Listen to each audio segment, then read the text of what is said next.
The first time I noticed something was different was during one of our routine weekend hikes. Catherine was ahead, her silhouette framed by the golden hues of the setting sun, her laughter mingling with the rustling leaves. I was supposed to be enjoying the moment, but my mind was elsewhere, tangled in thoughts of Stephen. It started innocently enough. Stephen and I would often stay late at work, debugging code, sharing ideas, and sometimes just talking about life. His presence was like a breath of fresh air in the monotonous cycle of my days. His laughter, his stories, they all had a way of pulling me in, making me forget the time, forget Catherine waiting at home. One evening, after everyone else had left, Stephen and I were alone in the office. The air was thick with the scent of burnt coffee from the pot we'd forgotten about. We were laughing over some silly meme when he leaned in, his face close to mine, his eyes twinkling with mischief. The world seemed to pause, and in that moment I felt something shift inside me. Our friendship, which had been strictly professional, began to blur at the edges. We started meeting outside of work, under the guise of discussing projects or brainstorming, but there was an unspoken tension, a silent acknowledgement of something more. Catherine, ever the perceptive one, noticed the change in me. "You seem distant lately," she remarked one night over dinner, her voice tinged with concern. I brushed it off, blaming work stress, but the truth was Stephen was becoming more than just a colleague. The turning point came unexpectedly. It was a rainy Thursday, and Stephen had invited me over to his place to go over some last-minute changes for a project. The rain was pouring, and the city lights blurred into a kaleidoscope of colors through the window. We were sitting close on his couch, the warmth of his body next to mine, the sound of the rain creating a cocoon around us. That night, what started as a simple work session morphed into something else. We were discussing code, but our hands were touching, our faces inches apart. The air was charged with an electric anticipation. And then it happened, a kiss, tentative at first, then deepening, filled with a hunger I hadn't felt in years. I pulled back, the reality of what I had just done crashing down on me. Stephen's eyes searched mine, filled with a mix of desire and confusion. "I'm sorry," I whispered, not sure if I was apologizing to him or to Catherine, or to the life I thought I had built. The drive home was a blur, my mind replaying the kiss, the touch, the forbidden thrill. Catherine was asleep when I got back, her peaceful face a stark contrast to the storm inside me. I lay beside her, staring at the ceiling, the weight of my secret pressing down on me. But what Catherine didn't know was that Stephen and I had grown closer than just friends.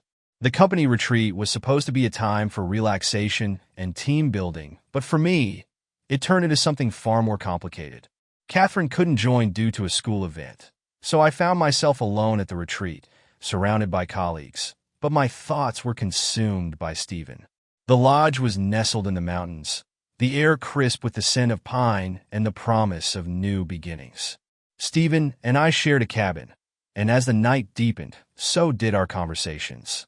We talked about work, about life, about everything under the stars. There was a comfort in his presence, a familiarity that felt like home, yet with an edge of something new, something thrilling. Our friendship, which had always been platonic, began to shift. There was an undeniable attraction, a pull that neither of us had anticipated. We laughed more, our touches lingered, and there was an unspoken understanding growing between us. The atmosphere was charged with a tension that was both exhilarating and terrifying. One night, after too many drinks, the boundary we had carefully maintained blurred. Stephen leaned in, his breath warm against my cheek, his eyes searching mine for permission. I didn't pull away.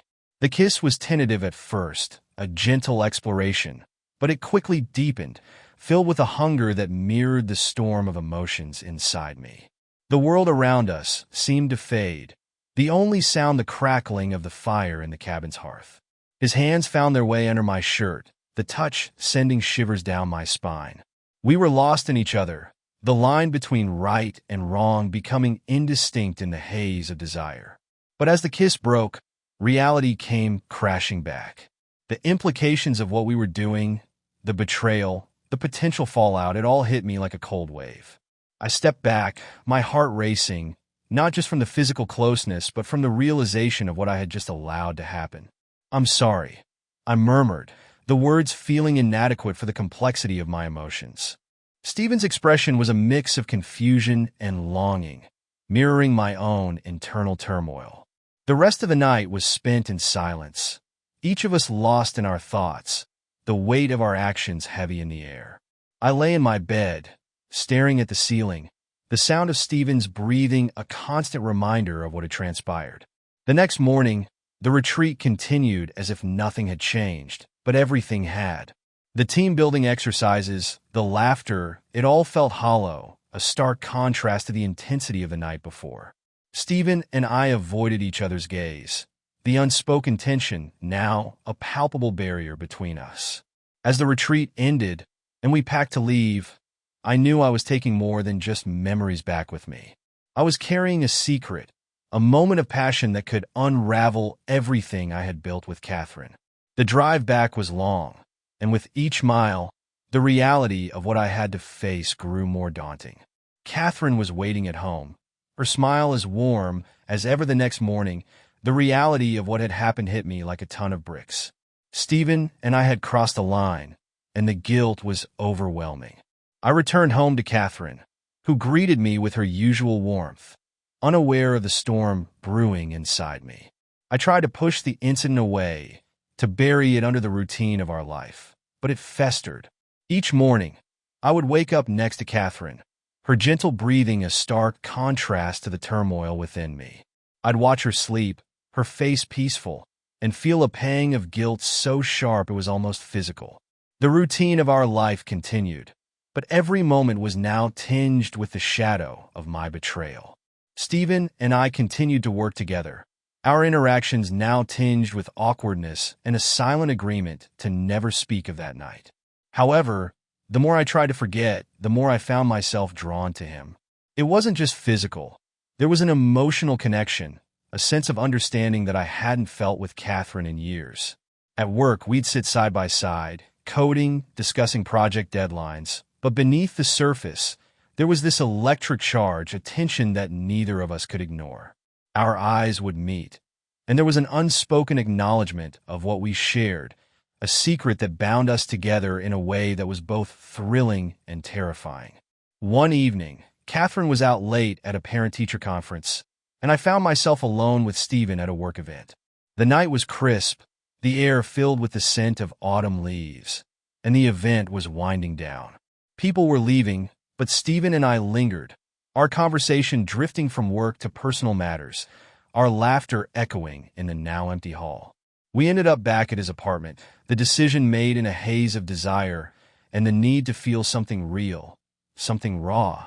This time, it wasn't just a mistake. It was a deliberate choice. The door barely closed behind us before our lips met, hungry and searching. Clothes were shed with a desperate urgency, and we fell onto his bed, the world outside fading away as we lost ourselves in each other.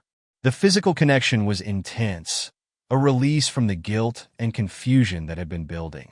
But as our bodies moved together, a part of me was still with Catherine, imagining her face if she ever found out.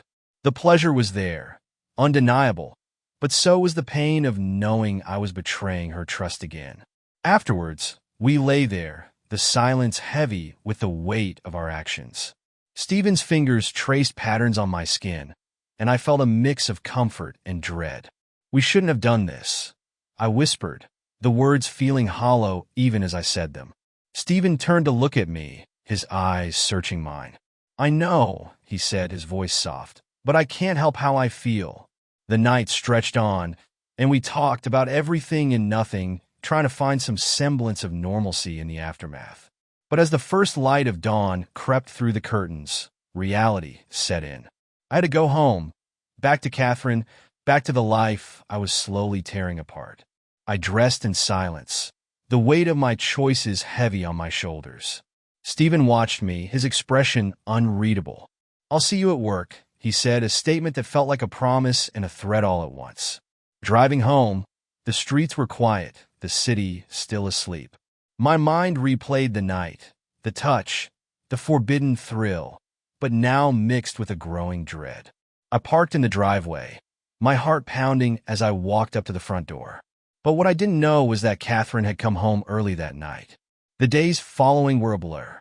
Catherine's behavior changed subtly. She was quieter, more introspective. I was consumed by guilt, my mind racing with scenarios of confession or denial. Stephen, on the other hand, seemed to take it in stride, perhaps used to navigating such complexities. One evening, Catherine sat me down. Her eyes were searching, her voice steady, but with an undercurrent of something I couldn't place. "Jason, we need to talk," she began, and my heart sank. She had found out, not through direct evidence, but through the shift in my behavior, the distance that had grown between us. I tried to keep my composure, my hands gripping the edge of the couch. "What about?" I asked, my voice betraying a hint of the storm brewing inside me. Her gaze was unwavering, piercing through my facade. "I've noticed you've been different lately. Distant. And not just because of work stress. There's something else, isn't there?" My mind raced, searching for an escape, a plausible explanation that wouldn't unravel the life we had built together. "I've just been under a lot of pressure at work, Catherine. You know how it is with deadlines and—" She cut me off, her voice firm yet laced with a trace of sadness. "Jason, I've seen how you look at your phone, how you're always somewhere else even when you're here. It's not just work. Is there someone else?" The room felt like it was closing in, the air thick with the weight of my deceit. I swallowed hard, the truth clawing at my throat, desperate to be free. "Catherine, tell me, Jason, are you seeing someone else?" Her voice was steady, but I could see the hurt in her eyes, the fear of confirmation. I felt like I was standing at the edge of a precipice, the abyss of my betrayal yawning before me. "It's not like that," I started, the words tasting like ash in my mouth. "It's complicated. Stephen and I." "Stephen?" Her voice broke, a mix of surprise and pain. "Your colleague?" I knew there was something off about the way you talked about him. I nodded, unable to meet her gaze. "Yes, Stephen, but it's not what you think. It's not just physical. There's an emotional connection, something I haven't felt in a long time." Catherine's face was a mask of confusion and betrayal. "So, you're telling me it's emotional? That makes it worse, Jason. You've been sharing parts of yourself with him that you haven't with me?" I could feel the tears welling up, the guilt overwhelming. "I didn't mean for it to happen. It just did. And I've been trying to figure out how to handle it, how to tell you without breaking everything we have." She stood up, pacing the room, her arms crossed tightly over her chest. "You've already broken it, Jason. By not telling me, by letting this grow, you've already shattered our trust." I reached out to her, but she stepped back, her eyes now filled with a mix of anger and sorrow. "I need to know, Jason, is this something you want to continue? Or are you willing to end it, to work on us?" The question hung in the air, heavy and loaded. My heart was torn between the comfort of what I had with Catherine and the thrilling, yet forbidden, connection with Stephen. "I want to fix this, Catherine. I want us to be okay," I said, my voice barely above a whisper. "But do you want to end it with him?" Her question was direct, demanding an answer I wasn't sure I could give. I looked at her, really looked at her, seeing the years of love, the life we had built, and the pain I had caused. "I need to think," I finally said, the words feeling like a betrayal in themselves. Catherine nodded, her face set in a resigned mask. "Think, Jason. But know this, whatever decision you make, it will change everything. I need to know if I can trust you again."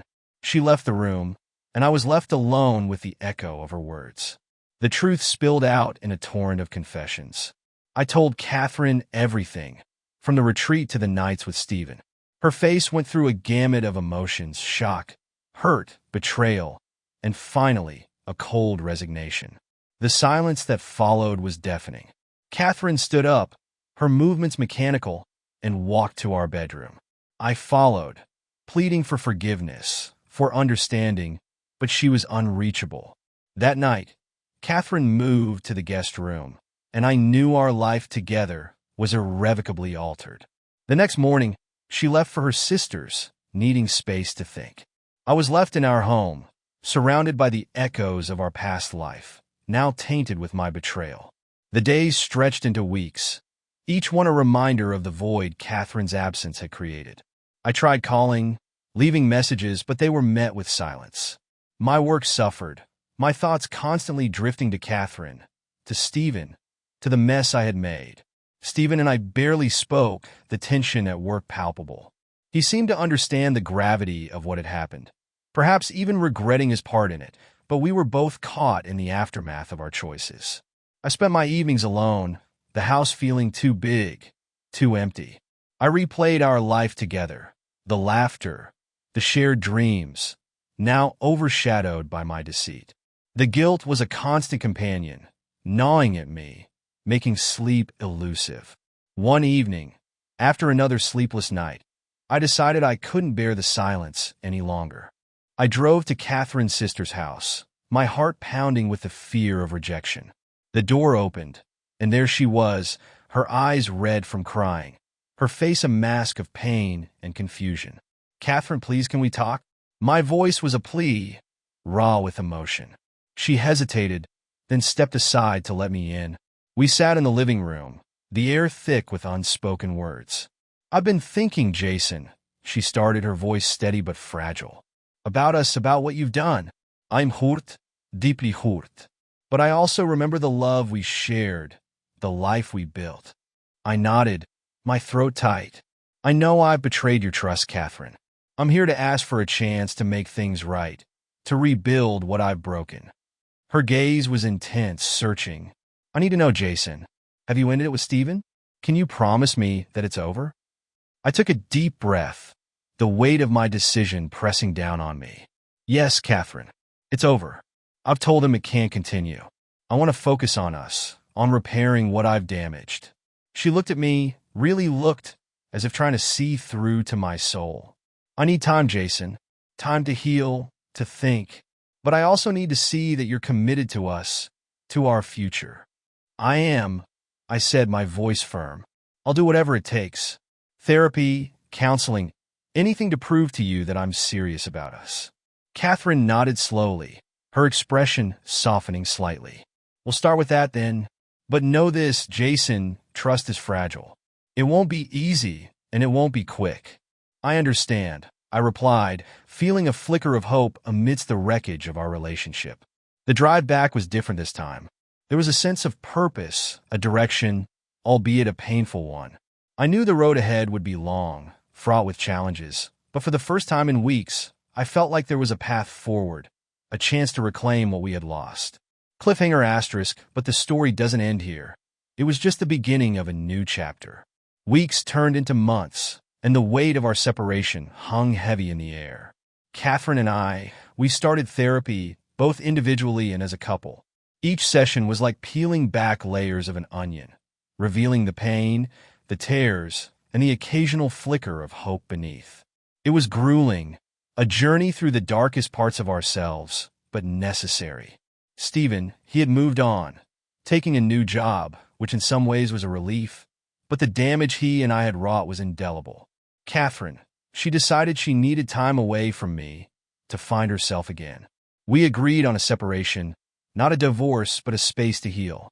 I moved into an apartment nearby, the echoes of our once shared home now a haunting reminder of what was lost. The solitude was both a sanctuary and a prison. I spent countless hours reflecting on my actions, the complexity of my feelings, and the stark realization that love isn't just about passion. It's about commitment, honesty, and growth. Our conversations, when they happened, were initially filled with the pain of betrayal. But as time passed, they began to shift. We talked about our days, our fears, our hopes. There was a slow, painful understanding growing between us, a recognition of the love that still existed, buried beneath the rubble of our mistakes. I remember one evening, sitting in my new, stark apartment. The silence was deafening. I picked up my phone, dialed Catherine's number, and waited with bated breath. When she answered, her voice was soft, cautious. "Jason," she said, and in that single word, there was a world of emotion. "I miss you," I confessed, my voice breaking. "I miss us." There was a pause, a heavy silence filled with the weight of our past. "I miss us too," she admitted, and I could hear the tears she was holding back. We talked for hours about everything and nothing, about the therapy sessions, about how we were both trying to rebuild ourselves. It was during these talks that I began to see Catherine not just as the woman I had hurt, but as someone who was also hurt, someone who was trying to heal, just like I was. As the months rolled by, we both started to wonder if there was a way back to each other. Could we rebuild what was shattered? Or were our paths now meant to diverge forever? The question lingered in the air, unspoken yet palpable. Every time we met for coffee, every time we shared a quiet dinner, every time our hands brushed accidentally. One day, as autumn leaves began to fall, painting the city in hues of gold and crimson, Catherine invited me over to our old home. The place where we had built a life together, where every corner held a memory. She had been living there alone, trying to reclaim it, to make it hers again. Walking through the door, the familiar scent of her perfume mixed with the lingering essence of our past life hit me like a wave. We sat in the living room, the same couch where we had once laughed and loved, now a silent witness to our pain. "I've been thinking," Catherine started, her eyes meeting mine with a newfound strength. "About us, about what we had, what we lost. I've been angry, hurt, but also, I've missed you, Jason. I've missed what we were." Her words were like a balm to my soul. "I've missed you too, Catherine. More than I can say." She took a deep breath, her gaze steady. "I'm not saying it's easy, or that I've forgiven everything. But I want to try. I want to see if we can find our way back to each other, if there's still something worth fighting for." The room felt charged with an electric hope, a possibility that seemed both fragile and precious. "I want that too," I said, my voice firm with resolve. "I'll do whatever it takes, Catherine. I've learned so much about myself, about what love truly means. I want to show you that." We sat there, the silence now filled with a different kind of tension, one of anticipation rather than dread. As the sun set, casting long shadows across the... Don't forget to subscribe, like, and comment if you enjoyed this story. This will help us create more engaging stories for you.